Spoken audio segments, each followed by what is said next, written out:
Hello everyone and welcome to Tiresome. Today we're working on the Alfa. How long did you think it would be until I finally had to fix something on it?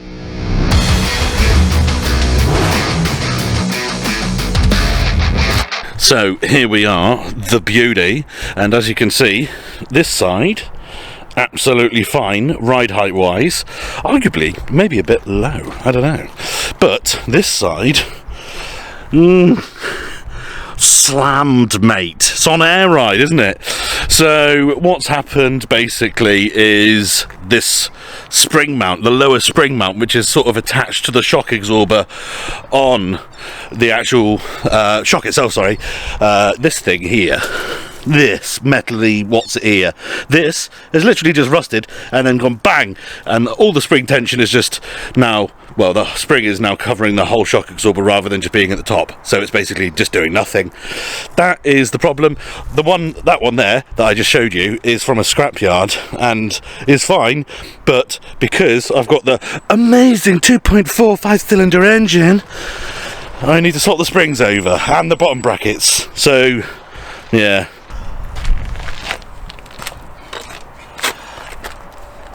Da -da -na -na. Probably shouldn't have slammed that on the floor. Never mind. And that's what it shouldn't look like. This is sort of like a horseshoe almost, this bit. It slides down over each side. Probably make more sense when we get it off. But as you can see, this bit, the spring, is actually just... I can't move it at the moment, but it's flopping. There you go. Oh, top of the flops. And that's the broken bit down the bottom here. This sort of...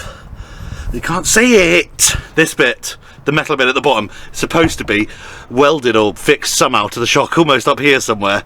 And it's just completely broken and come off. So let's replace that. Let's start with the easy part and take these 3 bolts off the top. Nuts, sorry. Fuck.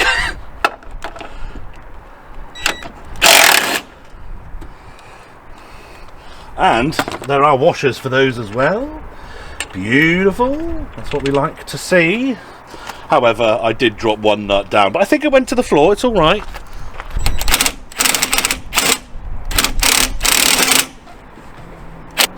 Woo!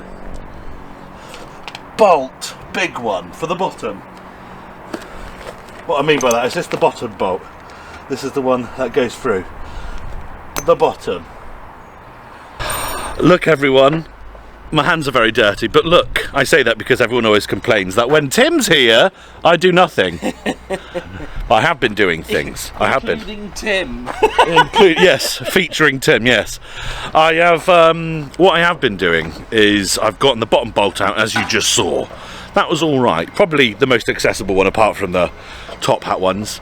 I also then took the nut off. There's like a bracket that the brake line goes through, and then there's a drop link one, like with a hexagon in the middle. You undo the nut by holding the Allen key in the middle, which is fine. I looked at it and I thought, oh bloody hell, these modern fucking things, blah blah blah, and actually I thought it was an okay solution, to be fair. So Tim is now working on getting the rest of that brake line one out now, as well as there's a roll bar linkage that's sort of facing backwards. Once those two are out, we'll be able to get the knuckle out. And then, to be honest, I think the hardest part is going to be getting the old bits on the new shock. I think, probably, maybe. We'll cut to that. So I'm stood here like a bloody lemon, watching Tim try and have success with that stuff. And I thought to myself, I could be dealing with this potential energy, I guess you would call it. I do have spring compressors and an impact wrench, which I think is what's required for this. So let's have a look at that. So there's been a development. It might be actually easy if I show. We've got a problem. Of course, it was going so well. I'd taken some things apart. Tim arrived and it all went to shit, of course. Basically, you can see where that large ratchet and bertha are attached to. There is a bolt that goes through the sort of horseshoey alloy bit that goes around either side of the actual hub, and then of course the shock slides into that alley bit and is then clamped together by a nut and bolt, and that bolt is a steel bolt through the alley, and we think it's fused and it won't spin at all. So what we're going to do, as you can see, we've already tried quite a bit of pressure with Bertha, but what we're going to do is maybe a bit of heat. And Tim's also looking for the scissor jack in the boot, because he's found it, because we're just going to try and raise the hub up a little bit so we can increase the leverage of it or on it, something like that. I don't know, it's quite an annoying space to film in hindsight. I probably shouldn't have parked it so close to the Supra. Anyway, back to potential energy. I actually got this replacement strut for £50 from a local breakers that specialised in Italian cars, and not only was it £50, I mean it's so good. I mean, with the Scimitar I'm quite lucky, we got QRG, you got things like that, we can get next day deliveries and stuff. But I tell you what, man, having a slightly modern car to be able to just phone up a local, you know, breakers and go, have you got a shock for one of them? Oh yeah mate, no problems Gov. Oh, what colour do you want it? But I do have to get the springs off. Basically this spring was for a 2.2 petrol engine, and of course I got the 2.4 diesel, which is quite a different engine. More importantly, weighs different amounts, and that means that I do have to change springs over, which is why I'm gonna have to deal with aforementioned potential energy. We're doing fire, baby. I have an anemic blowtorch that's probably more for creme brulees than you know, actually trying to melt car parts, but here we are. Do you want me to light it for you? Yeah. I am the fire starter, twisted fire starter, blah blah blah blah. Yes. Prodigy.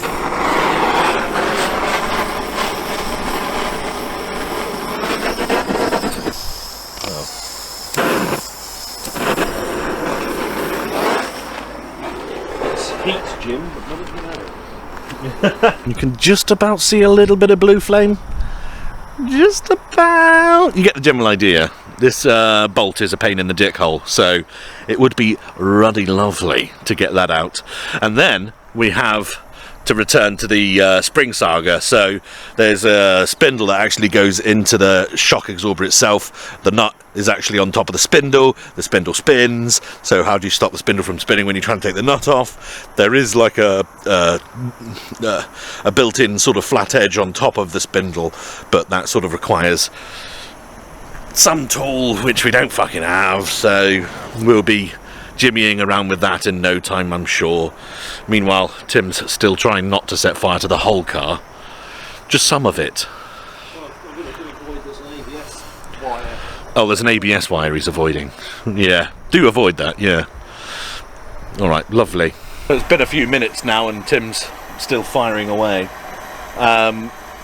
And what did you say, Tim? It's obviously warm at the moment. Let's not go for hot, warm. And what we're going to do is put some water on it in order to... Well, that contracts it. To make it cool down quickly. Yeah. To then shock it to release the bolt. Some fun has happened. Firstly, we did loosen the bolt. I say the word loosen quite loosely. It's a little fucking pun. It's still tight as fuck. You still can't hammer it out or anything. Not really much going on with that. But it is loose, which is good. You know, better than it was. Also, I was putting Bertha on and doing big old reps. This was on camera. Tim didn't press record. Say sorry. Sorry. And my socket flipped off and I dented the wing and then broke the indicator. Yeah, I broke that off. I actually don't mind too much. The car's already kind of tatty paint-wise and stuff, and that particular indicator badgy clear thing, where is it? Here. Down there. This one was already out of focus, so don't make me fucking manual it. You get the idea. There it is. It's actually really ignoring me right now. How much of the frame do I have to take up before it fucking... Look, focus on it, dick eyes. There. It's an indicator thing. It's like a little no, it's gone out of focus. Fuck off. This is already broken. What was good though is that I'm going to be there in focus. What was good is that I got angry with it, threw it, and Tim had his hand just like by his side, and it perfectly went into his hand. This was all on camera. But Tim forgot to press it. Anyway, that was good. We've got the bolt sort of on the run here. On the run. He's had to leave town, but he's not on the run yet. Sort of on the crawl. Yeah. And Tim's still pissing around with spring compressors here. What are you put both on the same side? The bolt coming loose happened, and I was feeling quite optimistic at that point, but it turns out that also there's still a lot to do, and we've maybe got 2 hours before we completely run out of light. So we best crack on, hadn't we? I'm just not going to undo any more. Go on, undo it, Tim. It will be fine. Do it between your legs. Go on. I'll do it like that, shall I? And we'll take bets on where it lands. In your forehead, I imagine. Not pointing like that. Might lose my arm. Yeah. And a couple of fingers. Yeah. I'm not doing any more with that anyway. No. Okay. So, but yes, it is undoing. So that was a yes to what I said. Pretty much. Yeah.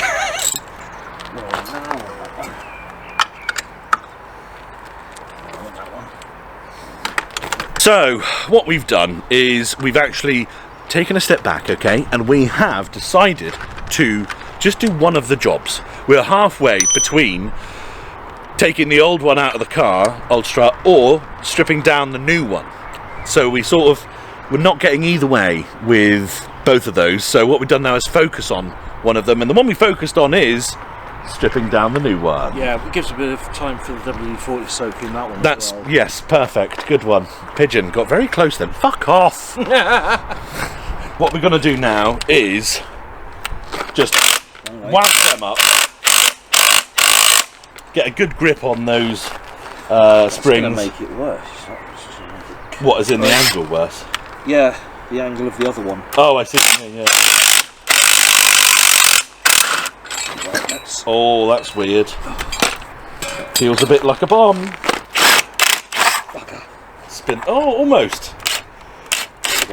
Oh yeah, I was gonna fucking hold the spindle. Like, well, fucking best not, because my hand would literally be between the spring. But the nut's off. The top hat's off. Don't point it towards me. Fuck.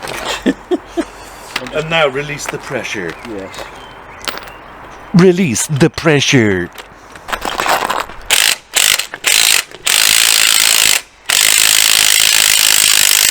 Oops.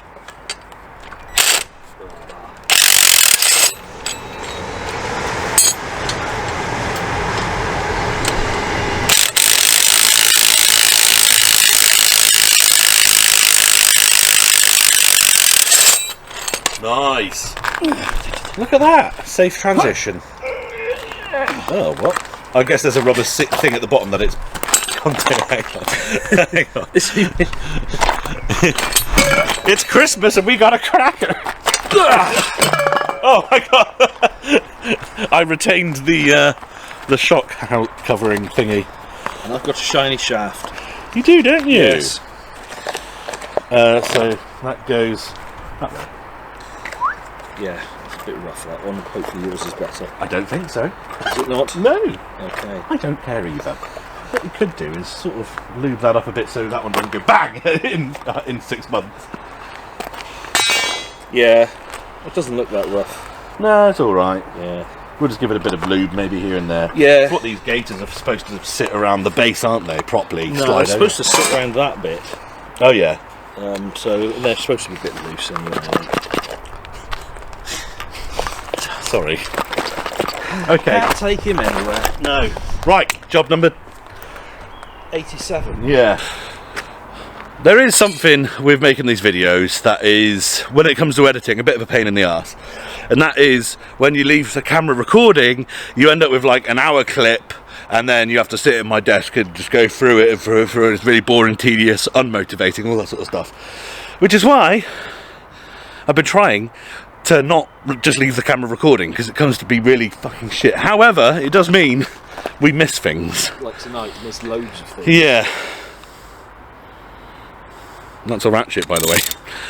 A 1/2-inch ratchet, and it's actually not snapped. Weirdly, that handly bit. If I put it in my face, it'll be in focus. It's not. It's sort of got like a big, sort of plasticky, rubbery end. So there's a big gap through it. Yeah. So actually, the metal is okay, and that was because we were wrenching away. Literally, we're having to do a quarter of a turn every down to reseat the socket and just do 1/4 of a turn on this fucking bolt. Good news is it is coming out, and it did start raining for a moment but then stopped, so hopefully that's that. But we've got to carry on if there's any hope of doing this today, and even if we get this bolt off in the next 15 minutes to half an hour, the chances that we can just get the shock out and separate the spring, put the old spring on the new shock, and then put it all back in absolutely fine before we lose light, we give up, or it starts raining, really slim. But fingers crossed. I have to take this car, well, I would like to take this car to Bristol on Saturday for a pre-arranged plan thing. It's Easter weekend. I was actually going to do this work tomorrow, Good Friday, but it's a yellow warning for rain all fucking day, so there's no chance of that, hence why we thought we'd have a good crack at it now. But the problem is, if we can't do it tomorrow because it's raining, and it's also raining Saturday anyway, which is the day I'm supposed to be in Bristol, and then the next available day would either be Sunday, maybe it's supposed to rain a little bit on Sunday but not all day, then Monday, which is the end of the bank holiday weekend, I go back to work anyway, so I don't know. We'll see. But at the moment, we just got to crack on and just see what this thing throws at us next. And hopefully, you can become a member for £1 and contribute to my new 1/2-inch ratchet. Hopefully, a nice branded one that doesn't contain plastic in the main part of being a ratchet. It's 30 seconds after the last clip, and I think what I said was, we'll see what the car throws at us next. Yeah, it was listening.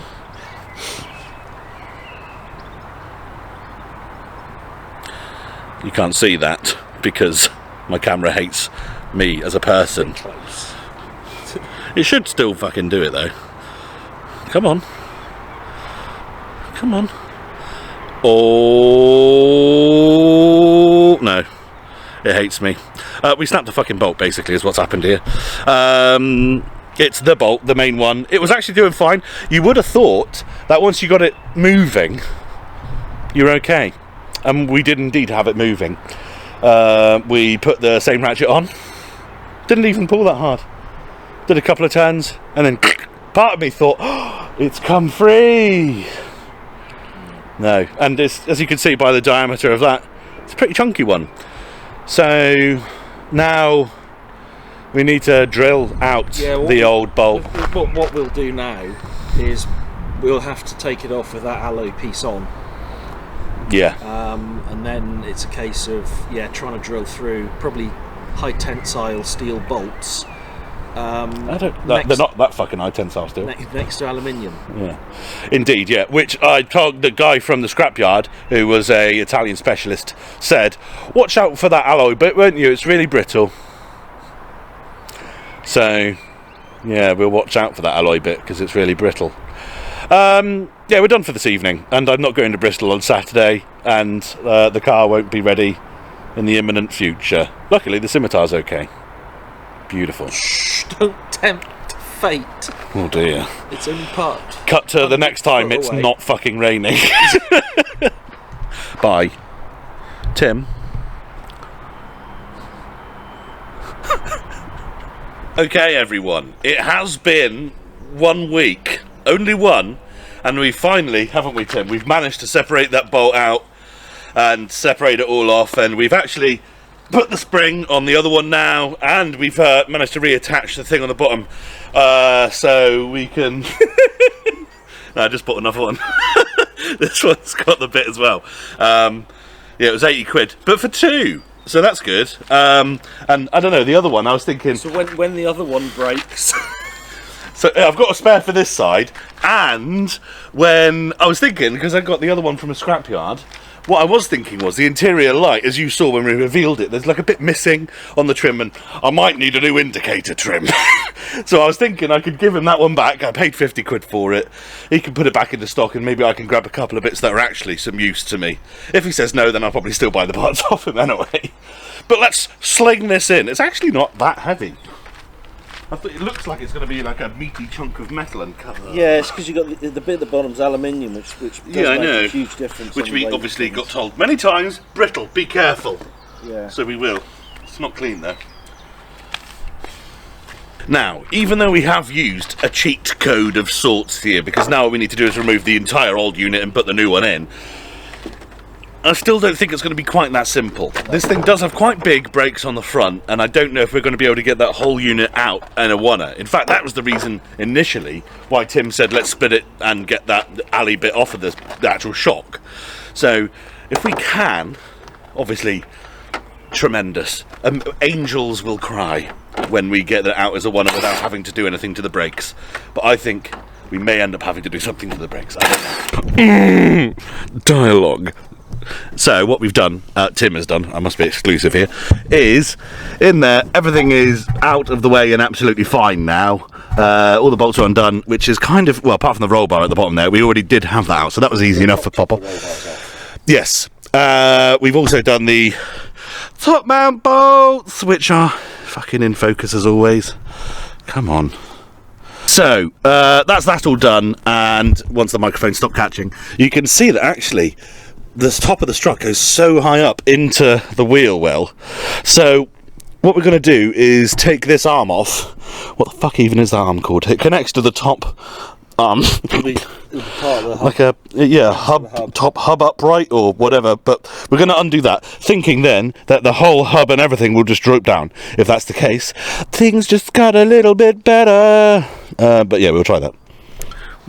Tim managed to crack it off with a bit of heat, and as you can see, that the whole hub assembly is now drooping down magnificently.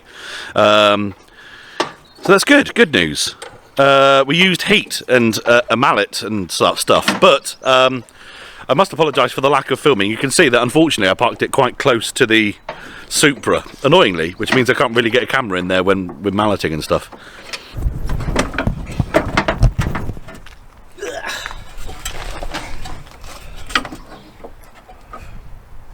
Ding dong! Oh. There she blows. So there they are, the old one on the left, the new one on the right. Beautiful. Obviously, as you can see though, there's going to be an issue with getting it back in because the new one, well, is fully compressed and everything, it's fine. But you can now see the damage, if you like, on why that one was doing nothing and why that one should fix our issue. So, Tim is going to start feeling his way in with that one. You might want to cut that tag off first. Last thing you want to do is get it into a place.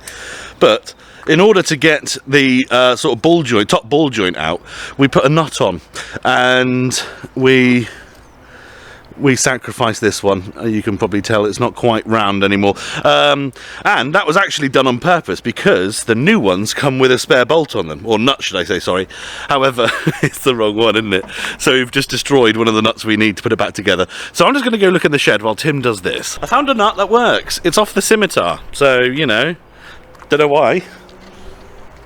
Should be a different thread most of the time, but it works. Not complaining. It's probably one of the Supra bolts that just got put in with the other things. So, just in case it's not clear, what Tim is doing now is separating that alloy sort of bottom bit, horseshoe component, from the actual shock itself. Now, it was at this point that we got to when we were with the other shock on the car, and, well, the head snapped off. So, we've got to be very careful. And as long as that, well, the bolt's already on its way out so much easier than the last one, so that's good. Hopefully the shock will come out of that sort of horseshoe thing quite easily, because if it doesn't, that would be bloody annoying. Probably got 2 seconds that took, the last one. Yeah, the last one was fire and everything, and it still didn't really work. You can notice also under the car the increasing patch of water, which hopefully is just because it's been raining over the last week, and it's hopefully just draining out from somewhere. That is not coolant related. We now have the strut in the top. Let me see if I can sort of vaguely show you what's going on here.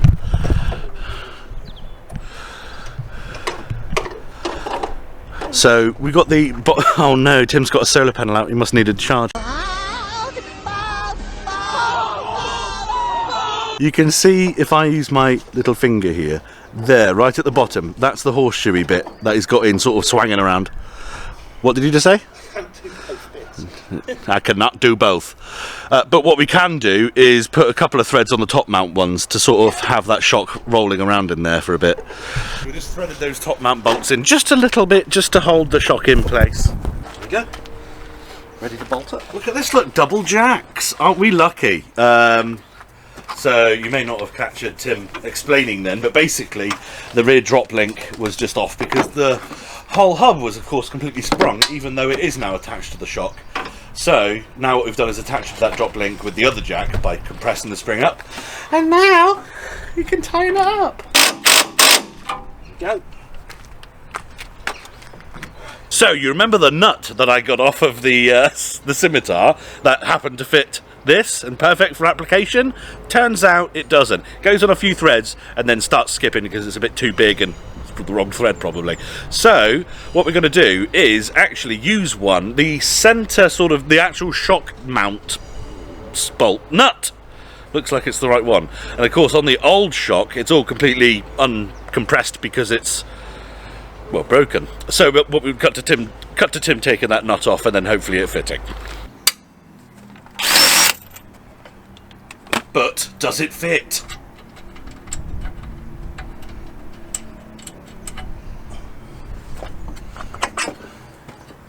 Is that a no? Well, it looks like it. I think it's slightly coarser thread. It's a no. Fuck. Yeah, it's a coarser thread. Okay. So we have found another nut, which does appear to be going on so far. Yep. And Tim suspects it's off the exhaust manifold for the Supra. So that's lovely. Oh, and don't worry about that, we'll just have to get another one. I probably want to get some nice nuts for the Supra anyway. Maybe some stainless ones or something. And here it is, the final product. Look, you can see the top mount is now in the top, and down the bottom there are also components completely bolted in and everything. Isn't that lovely? And this is our nice, actually not far off new shock absorber. So I'm quite happy with that. And now it's just the resistance. Does the wheel go on? Will it stand up and stuff like that? It should do though, there's no reason why not. Oh, wrong hole? Yeah, there's nothing worse than trying to go in the wrong hole. Yeah, I know. Ugh.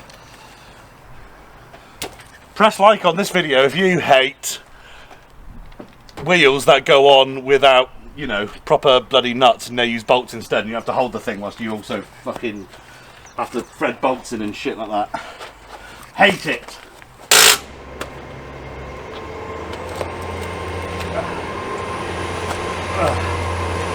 Go on then, lower her down. Do it Ken-like or not? No, not like Ken. We need to get a new shock absorber. Again? Yeah. Oh, we could use the other one off the new ones. Yeah. Just take it out, but you know, there you go. Beautiful.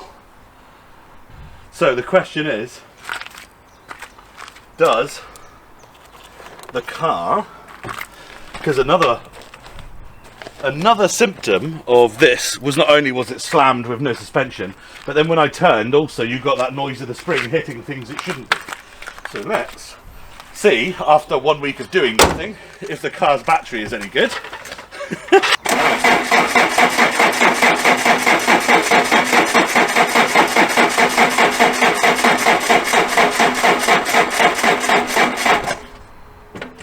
That'd be a no then.